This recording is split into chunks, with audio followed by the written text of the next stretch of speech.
Welcome to the part 2 of the episode where we're doing the UCL draws. In this episode, we're going to talk about the groups F, G, and H. So, without wasting any time, let's get right into it. So Group F, we have Zenit St. Petersburg, Borussia Dortmund, Lazio, and Club Brugge from Belgium. Uh, Definitely Borussia Dortmund going through. But before I talk about that, this is the third Russian team in UEFA right now, which is a bit funny because there's only 25% of Russia in Europe, but we still have three teams over here. Now, very funny when we talk about the top five leagues, the most viewed leagues, most of them have four. Now, Russia is competing with France, and both of them now have three teams in the UEFA group stage. So, with respect to Group F, Borussia is definitely going through. Lazio, I think, should also go through just on the basis of how good Ciro Immobile has been last season. I definitely do not see his form going down at all. So it'll be good to see how the other two teams do, whether they can hinder the progress of the first two teams. What do you guys feel? Well, Vignesh, actually, I'm not saying this is a group of death or something. I would just want to say that four teams play shit. That's it. See, this Borussia team, they just fuck up. I don't know why. I mean, they got a good squad, everything, but still they managed to fuck up. And coming to Lazio, they don't have any Champions League experience prior, so I really wonder how they will, cope up with the league scheduling also, because they were a team who used to play like, who used to prioritize only league, right? Last season also they prioritized the league only. They never bothered about European competition. But now that they're in Champions League and now they have a real chance of qualifying to round of 16, right? So they might focus. It depends how they might focus their interest on which competition they want to prioritize. So, it might, so they have to lose some points in league, obviously, if they really want to prioritize Champions League. They can't play the same XI on Wednesday and Saturday night again, and the next Tuesday again. Definitely. So they really can't do it. So let's see. I mean, the other two clubs might take it as an opportunity too, the Zenit and Club Brugge, right? So they might win the other teams, because they can take it as an opportunity that, Lazio and Zenit can't defeat Bayern or someone, but at least they can try to defeat Dortmund and Lazio at home and try to secure a draw away. That's a win for them. That's a good point. I really can't say anyone who will progress, but if I have to say, obviously I'll go with the big names, Borussia and Lazio, and send it to the Europa. On to the Group G. Oh, yeah. The one I think, the one I think literally everybody is waiting for. The fans around the world who've been happy for Group G. Group G with Juventus and Barcelona together in one map, in one group, with Dynamo Kiev and Ferencváros, Hungarian club, in the same group. But I think this is, again, this might be a bit straightforward, but then I think we have to do a deep dive into this just for the fact that Juventus and Barcelona is here. Shubham, how big of a deal is this for you? Big deal. If you see, game of the century, fixture of the century, I would say. Yeah. Okay. Messi, Ronaldo in UCL in group stage. Of course, both will be going through. Yes. All we can do is, watch the greats towards the twilight of their career. So they both are going, fading day by day, having their rifts with the club, reaching the age as well. So this is something you should, if you have Tata Sky or something or whatever, you should record this match. Just keep it for your children. This is going to be amazing, Just record it and keep it for your people. This is history in making. So just I can predict that Juventus will win the draw, both of them, but by slight margins itself. Okay. Nihal, there's more than just Ronaldo and Messi. Like, definitely Ronaldo and Messi is going to be in extremely big, bold font. Yeah. Font of size 72, and you put bold. That's the main part. But I think there are other things to also be seen over here, other fun things. Can you let our viewers know the other rivalries to see here? Yeah, I mean, you can see the swap deal with Yannick and Arthur. I mean, it will be good to see both of them start and, who plays good. I mean, which midfielder contemplates his team, right? Hmm. Well, I can actually say Arthur will do it better because Pjanic is not even starting any match up till now. Yeah. So I will give Arthur this one. And coming with De Jong and Dillet, I mean, we really can't compare because one is a centre back and other is a CDM.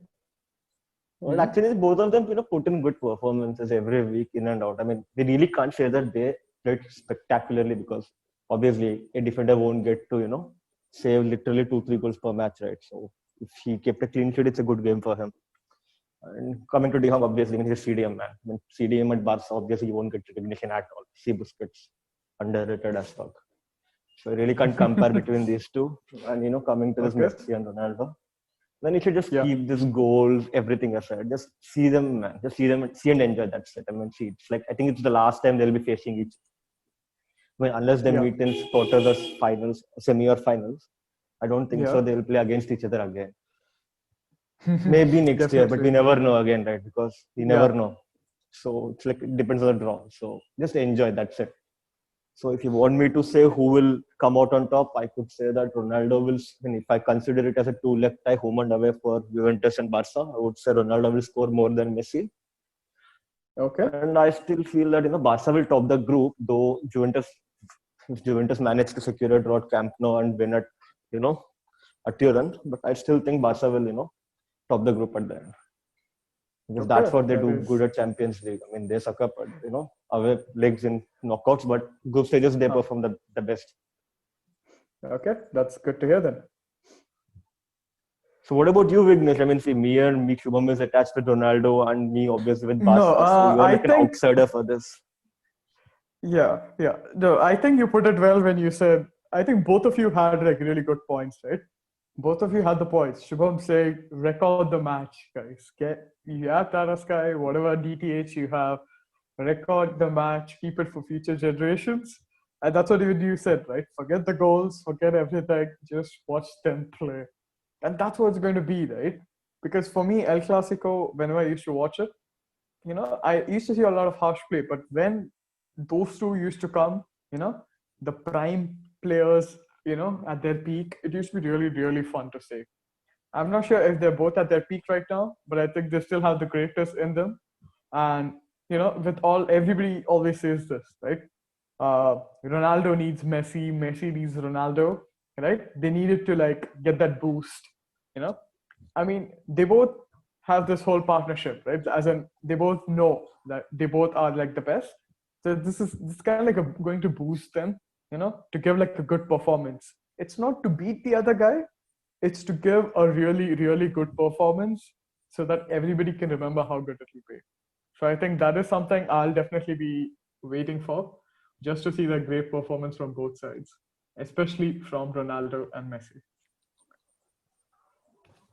Well, you should give a shout out to the managers too. I mean, both of them are managing their clubs.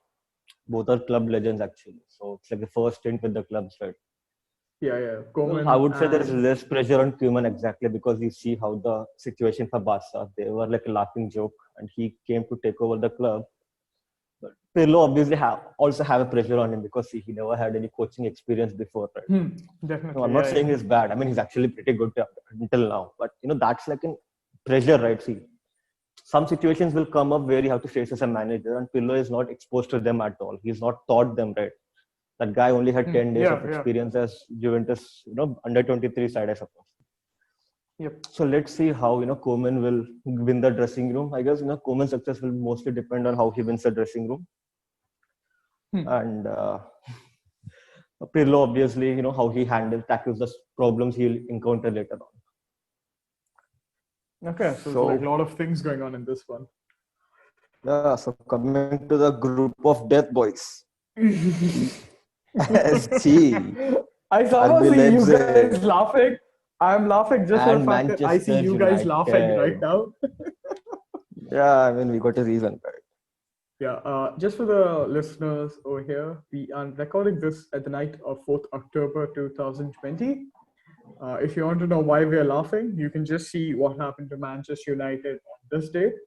I'm not going to tell it, and my fellow speakers over here are also not going to tell it because they like me and they don't want to destroy me even more. It was a beautiful day, very beautiful day. Well, Right. Yeah. It was a no. Let's not go there. Let's not go there.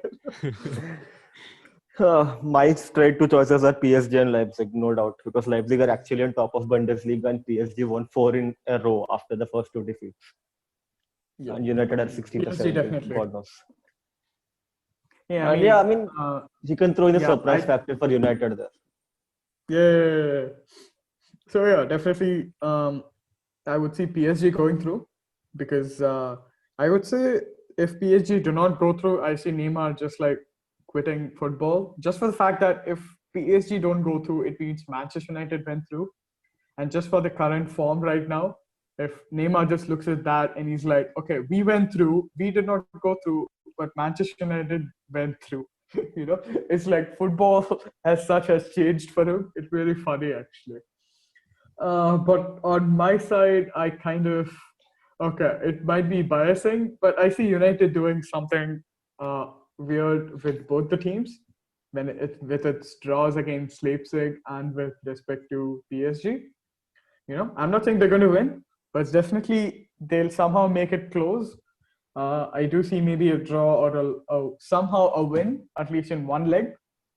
It'll be great if they somehow qualify though, because Vignesh, Leipzig don't push us and to the edge, man. Come on. Don't no, push come us. on, no. That's what I'm saying. I can see a draw. I can see maybe a win in one leg, but yeah, nothing more than that. Because the team right now, as such, needs a lot of work in all areas. So at most, I can see a draw and a loss in one leg at least. What about Well, you then it guys? depends on Shubham? how PSG and Leipzig handle their own ties. Yeah, Yeah. exactly. Yeah, so coming to favorites in this group. So I'm going to make a very controversial one. I'm going with United and Oh. Leipzig, not Paris. Not Yeah. Paris, Thank you, just Shubham. I because will. I will. Yeah. I will Amazon my gift to you tomorrow. that's exactly Okay, why I said that. I'm in with Paris also. Okay. Yeah.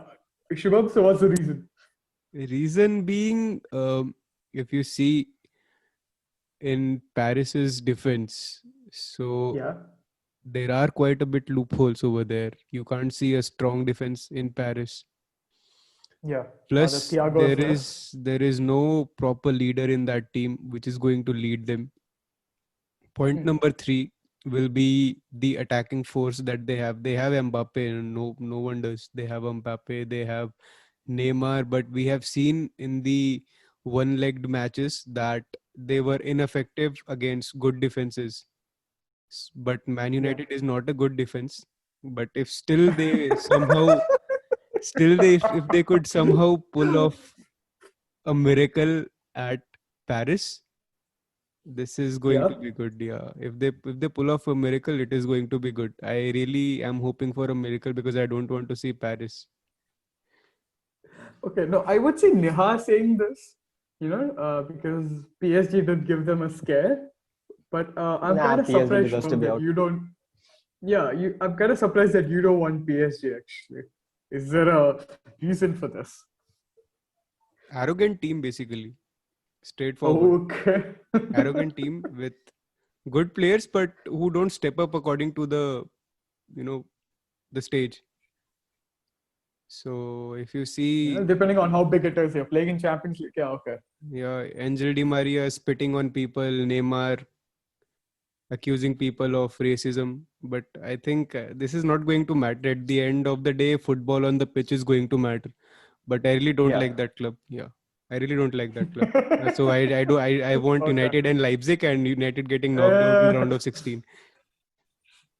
okay. Yeah, Oh, United okay. obviously Okay. will. At least group stage. All right. All Yeah. right. I will take that. Okay. I will take that. So, you should consider one more point here. If PSG goes down to Europa, no, man, that's it. It'll be a one-sided tournament then. I mean, no one will defeat them in Europa for sure. Nihar, you are not considering something. We haven't discussed this, but because we thought everybody would, which is I think everybody would have seen this Reddit thread. Basically, how Sevilla is going to somehow choke up. They're going to choke up intentionally, get third position, go to Europa, and then they win. So if they do that, and if PSG somehow go to Europa, I don't think it'll be a one side, because Sevilla is always, like a Europa champion. Yeah, Sevilla plays like team of gladiators in Europa, bro. Well, I That is hope they definitely don't for fun. tonight, though. But we Yeah. are missing one more Okay. point here, because even Manu can come third and then go to Europa and then win it, like Jose Mourinho did. So That's Yeah. yeah. If we can't get Champions That's a League, good we'll get point. Europa League. But thank you again, Shubham. I don't see a lot of people saying stuff like this for United, so yeah, definitely I'm happy that you do. Even if it's just not to see another team go through, I'm still happy that you want United to go through. And that is all for today's episode. I hope you liked our choices for each of the groups. But if you felt otherwise, we request you to comment on this episode in our Instagram page. We definitely want to see who you guys think will proceed in each group. That's all for today. Hope you're having a good week. Goodbye and good night.